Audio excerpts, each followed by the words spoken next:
आज महात्मा ज्योतिबा फुलेंची 198वी जयंती आणि त्या जयंतीनिमित्त त्यांना अभिवादन करण्याकरता आवर्जून या ठिकाणी मी उपस्थित राहिलेलो आहे। एकंदरीत आपण बारकाईने जर पाहिलं तर छत्रपती शिवाजी महाराजांचे जे विचार होते, सर्वधर्म समभावाचे, समतेचा, त्यांच्या पश्चात ते विचार लोकांपर्यंत पोहोचण्याचं काम अनेक समाज सुधारक ज्याला म्हणतो आपण, रिफॉर्मर म्हणतो, या लोकांनी केलं। त्यापैकी महात्मा ज्योतिबा फुले होते। अत्यंत एक चांगले उद्योजक तर होतेच, इकॉनॉमिस्ट होते, एक विजनरी होते आणि आयुष्यभर कष्ट करून जी संपत्ती जी गोळा केली ती सर्व समाज सुधारण्याच्या कामाकरता त्यांनी ते संपूर्ण खर्च केली, त्याचा उपयोग केला।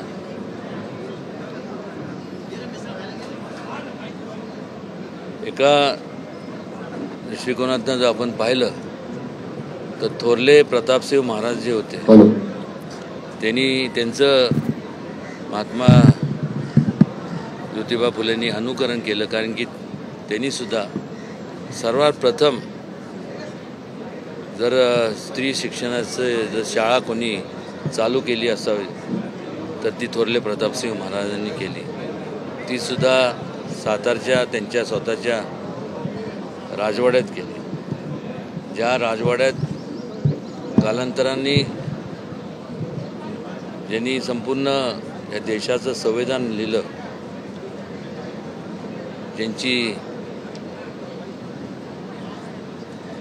जयंती आपण साजरी करणार आहोत, 135वी, डॉक्टर बाबासाहेब आंबेडकर, त्यांचं प्राथमिक शिक्षणसुद्धा त्याच राजवाड्यात, सातारच्या राजवाड्यात झालं।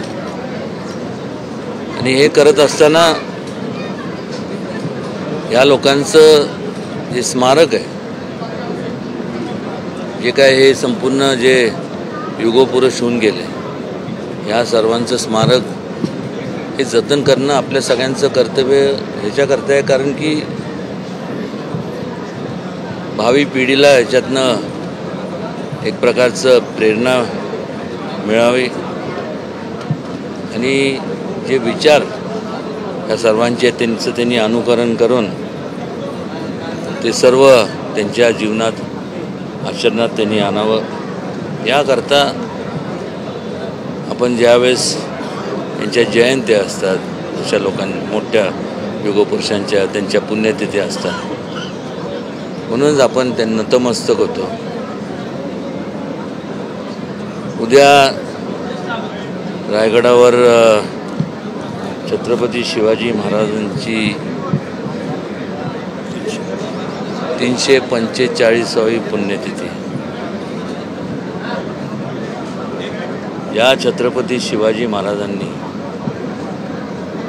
खऱ्या अर्थाने म्हणजे स्वतःचं संपूर्ण आयुष्यातले प्रत्येक क्षण हे लोकांकरता, सर्व धर्मभावाची संकल्पना लोकांपर्यंत पोचवण्याकरता आणि राज्यकारभारात लोकांचा सहभाग असावा असं जो विचार दिला, आज दुःख वाटतं की एवढं सगळं करून निस्वार्थीपणे त्यांनी आयुष्य वेचले। मासाहेब जिजाऊ असतील, छत्रपती शिवाजी महाराज असतील, संभाजी महाराज असतील, त्यांच्याबद्दल आणि बाकी असे महात्मा फुले असतील, सर्वांबाबतीत जे काय अनुद्गार जे काढले जातात त्याला आळा बसणं गरजेचं आहे. कॉग्निझेबल आणि नॉन बेलेबल असा हा कायदा करण्यात यावा अशी माझी या संदर्भात अमित शहाजींशी आणि माननीय मुख्यमंत्र्यांशी सुद्धा माझी चर्चा झाली. उद्या ते घोषणा करणार आहेत. ज्या ज्या मागण्या आहेत त्याला कुठल्याही प्रकारची बजेटमध्ये काय प्रोव्हिजन करण्याची आवश्यकता नाही आहे.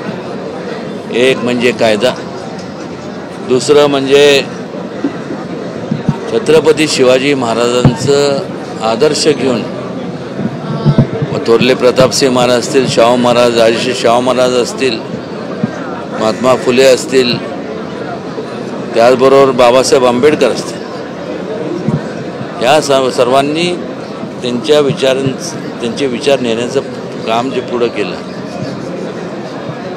आज यांचे ग्रंथ प्रकाशित होणं गरजेचं होतं, झाले. पण अजून देखील छत्रपती शिवाजी महाराज यांचा शासन मान्य आणि शासनाच्या माध्यमातून ग्रंथ प्रकाशित झाला नाही. त्याचबरोबर सिनेमॅटिक जी लिबर्टी असते, कोणी एखादं स्वतःची कल्पनेतनं एखादी कादंबरी लिहितो आणि त्याचं मग त्याच्यावरती एक पिक्चर बनवतो, तर सिनेमॅटिक लिबर्टीला आळा बस त्याच्यावरती नियंत्रण असण्याकरता एक सेन्सर बोर्ड त्याच्यात इतिहासकार पाहिजेत, हे असावं, जेणेकरून जातीमध्ये किंवा कुणामध्ये तेढ निर्माण होऊ नये. त्याचबरोबर रामायण सर्किट जे आहे, बुद्ध सर्किट, त्याचप्रमाणे स्वराज्य सर्किटसुद्धा या ठिकाणी व्हावं अशी माझीच नाही तर प्रत्येकांची, म्हणजे अनेक जे काय छत्रपती शिवाजी महाराजांवरती संभाजी महाराजांवरती प्रेम करणारे जे लोक आहेत, असे अनेक लोकांची ती कल्पना आहे. त्याचबरोबर एक national monument, national memorial Chhatrapati Shivaji महाराजचं दिल्लीत व्हावं आणि मुंबईत देखील या अरबी समुद्रात आदरणीय मोदीजींच्या हस्ते आणि आम्ही सुद्धा त्यावेळेस उपस्थित होतो. ज्या अरबी समुद्रात ते स्मारक व्हावं किंवा त्याचं भूमिपूजन झालं, कदाचित काय एन्व्हायरमेंटचे हे असेल किंवा इकॉलॉजी असेल, याच्यामुळे तिथं जरी करता येत नसेल तर गव्हर्नर हाऊसची जी जागा आहे ती जवळपास 48 एकर आहे. किती? 48. आणि त्या जागेत व्हावं. एखाद्या राज्यपालाला राहायला जागा लागते तरी किती? 48 एकर म्हणजे काय थोडी जागा नाही. आणि अरबी समुद्राला लागूनच त्या ठिकाणी व्हावं. ह्याची सुद्धा संदर्भात मी या दोघांशी, अमित शहाजींशी आणि देवेंद्रजींशी बोलले, त्याची सुद्धा त्यांनी घोषणा करावी. त्याचबरोबर शाहू महाराजांचं जे होतगिरी जिल्हा दावणगिरीला जी काय समाधी आहे, आर्किओलॉजिकल डिपार्टमेंटच्या तिथं त्यांचं संपूर्ण नियंत्रण आहे. हे जरी असलं तर राजमुद्रा आणि त्याचबरोबर गनिमी कावा, ज्याला आपण गुरिल्ला टॅक्टिक्स म्हणतो, ही कल्पना शहाजी महाराजांनी त्यावेळेस त्यांची कल्पना होती. त्यांनी शिवाजी महाराजांना प्रोत्साहन दिलं किंवा उत्तेजित केलं की तुम्ही पुढं जावा. तो काळ खडतर काळ होता आणि त्या ठिकाणी सुद्धा महाराष्ट्र शासनाने तिथं त्यांची समाधी व्यवस्थेसाठी चांगल्या प्रकारे निधी उपलब्ध करून द्यावा. ही जबाबदारी आपल्या सगळ्यांची आहे. कारण हे छत्रपती शिवाजी महाराज त्यांचं जे राज्य होतं ते इतर राज्य त्या राजाच्या नावाने ओळखलं जात होतं, पण शिवाजी महाराजांचं राज्य हे रयतेचं राज्य म्हणून त्यांच्या राज्याची ओळख होती. संपूर्ण रयतेसाठी संपूर्ण त्यांचा खजिना असेल त्यांचा म्हणण्यापेक्षा लोकांचाच होता. लोकांकरता त्यांनी म्हणजे थोडक्यात हा ज्या लोकशाहीत आपण वावरतोय त्या लोकशाहीचा ढाचाच मुळात छत्रपती शिवाजी महाराजांनी रचला. या सगळ्या मागण्या उद्या तर आम्ही तिथं ऑलरेडी केल्या आहेत, आम्ही त्यांच्यासमोर मांडल्या आहेत आणि ह्याला कुठल्याही पैशाची आवश्यकता नाही आहे. म्हणजे बजेट नाही आणि हे नाही ते काय कारण सांगायचं काय कोणी हे नाही आहे. कारण की जर खऱ्या अर्थाने ह्या सर्वांना जर शिवाजी महाराजांबद्दल संभाजी महाराजांबद्दल जर मनापासून वाटतं असं मला सुद्धा वाटतं हे सगळं त्यांनी त्याची घोषणा त्यांनी उद्या करावी. हेच मागण्या की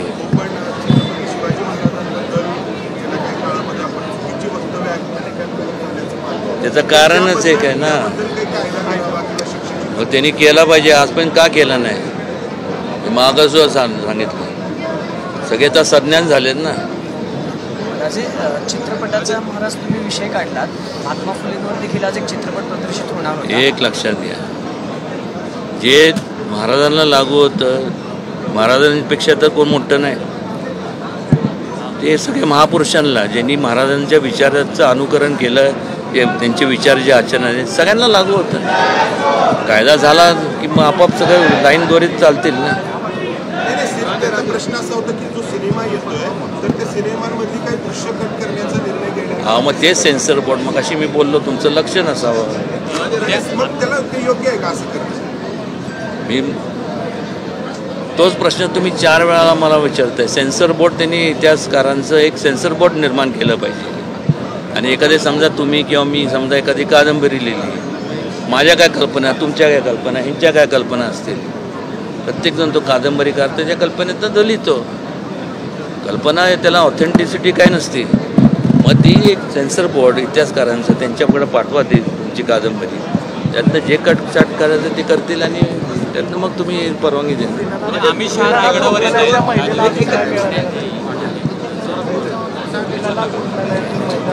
एक लक्षात घ्या की चॅरिटेबल म्हणजे काय,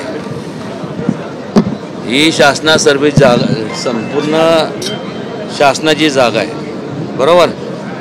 मला माझ्या अंदाजे किमान 50पेक्षा जास्त चॅरिटेबल हॉस्पिटल असतील मोठमोठे. ते मी छोटे तर सोडूनच आहे, मोठे चॅरिटी किती करतात. म्हणजे जे खऱ्या अर्थाने गरजू आहेत, चॅरिटी म्हणजे ह्यांना जागा फ्रीमध्ये फुकटात दिली जाते की त्यांच्या त्या जागेच्या माध्यमातून आपलं त्यांना जी दिलेली जागा आहे जी त्यांना एरवी पैसे देऊन विकत घेता आली नसती, ऐन मोक्यावरची जागा, तर त्यांनी जे गरजू लोक आहेत त्यांना फ्रीमध्ये त्यांचं मेडिकल ट्रीटमेंट करावी. असं कोणी करत नाही.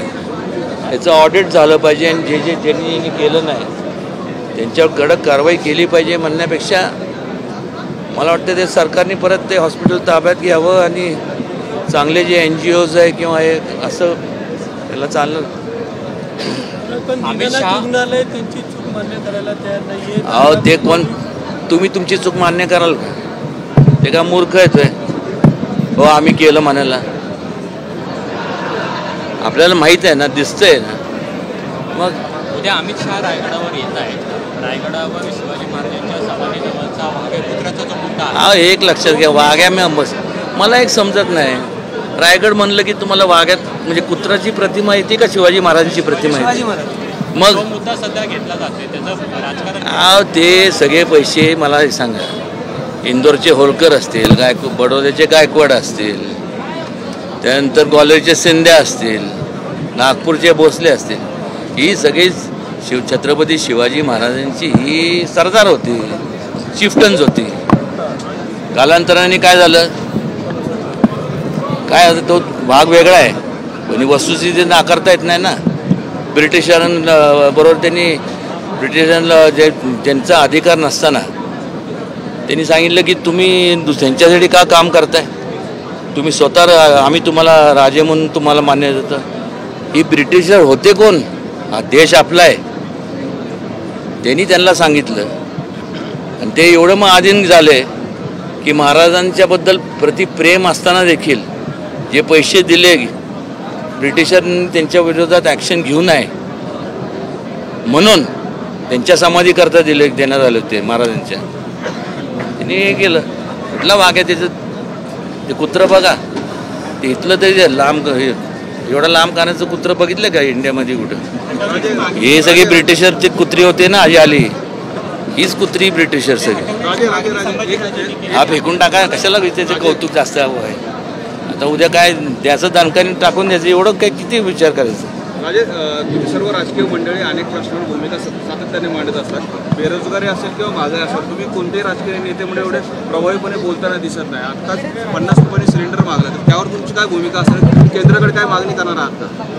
सिलेंडर 50 आज विषय काय नाही, कुठलाही असू द्या, पण आज सर्वसामान्यांचा प्रश्न हे एक लक्षात येईल. जेव्हा तुम्ही लोकप्रतिनिधी निवडून देता, आमदार असेल, खासदार असतील किंवा मग स्थानिक स्वराज्य संस्थेमधले कुठलेही पदाधिकारी असतील, या लोकांचं कर्तव्य आहे की लोकांच्या ज्या गरजा आहेत किंवा लोकांच्या ज्या मागण्या आहेत त्याचा पूर्ण करणं त्यांचं कर्तव्य आहे.